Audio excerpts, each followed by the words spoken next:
The plate shattered against the wall, ceramic splinters scattering like snowflakes in slow motion.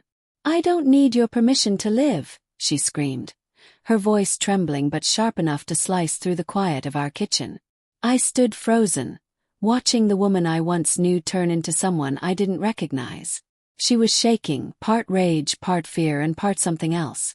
Something I'd seen in her eyes before, guilt. "Maybe not," I said coldly, my tone flat, controlled. "But you might need my address." Her lips parted, ready to fire back, but nothing came out. For the first time that night, she was silent.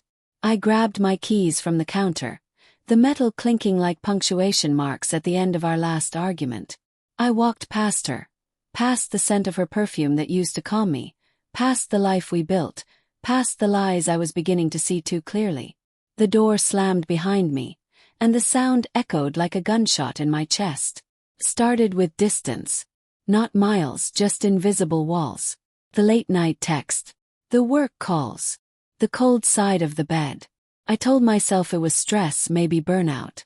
I even convinced myself I was overthinking. But you can't ignore what your gut screams when the truth scratches at your ribs. Last night, she'd gotten dressed at 10 p.m.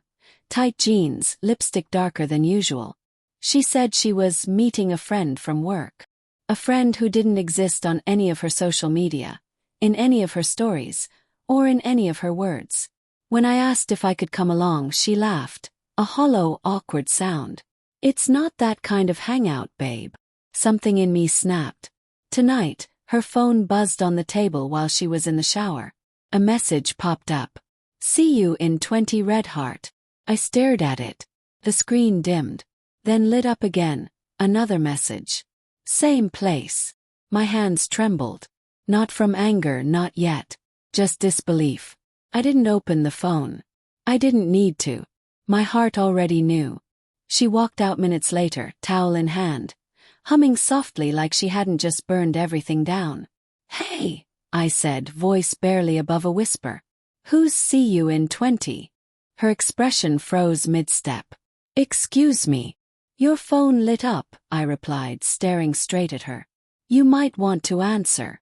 Her eyes darted to the table, then back at me. "You went through my phone." "I didn't have to." There it was, the guilt again, flickering behind her defensive glare. "I told you I was meeting my coworker Liam," she snapped. "You think I'm cheating because of a message?" "No," I said softly. "I think you're cheating because you're lying." Her face twisted in fury. "You know what, I'm done. Done being interrogated every time I breathe. I want a week off from this, from you." She grabbed her bag, phone and keys. And that's when I said it, the line that would split our marriage wide open. "Take all the time you want. You just won't have this address anymore." I drove aimlessly that night, headlights carving lonely tunnels through the dark. My mind replayed every laugh, every kiss, every "I love you," that now sounded like a rehearsed line. I didn't cry. Not yet. Felt too numb to. By midnight I checked my phone. 17 missed calls. All from her. By the time I got home half an hour later, there were 6 more. The final voicemail came through at 1:14 a.m. "Please pick up. I need to explain. It's not what you think.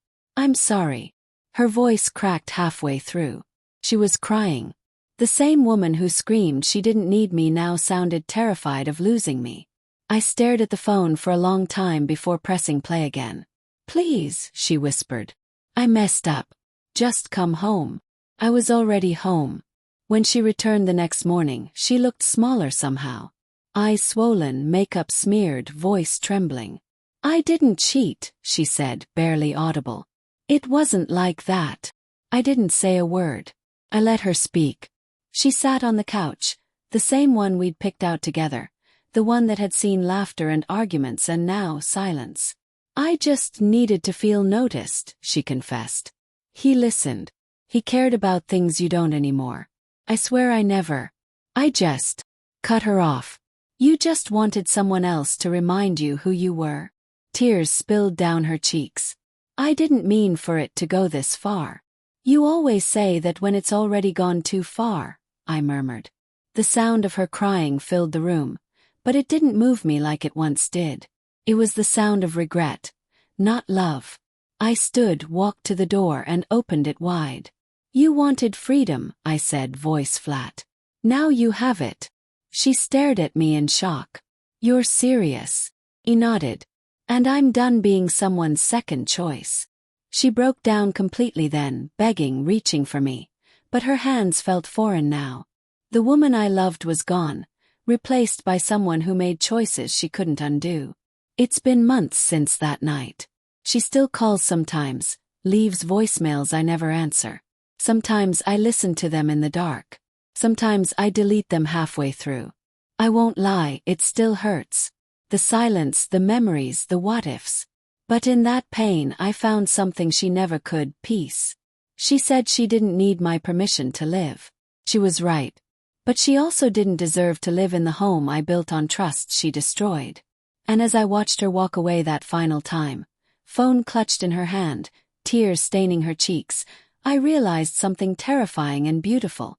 Sometimes, breaking everything is the only way to save yourself.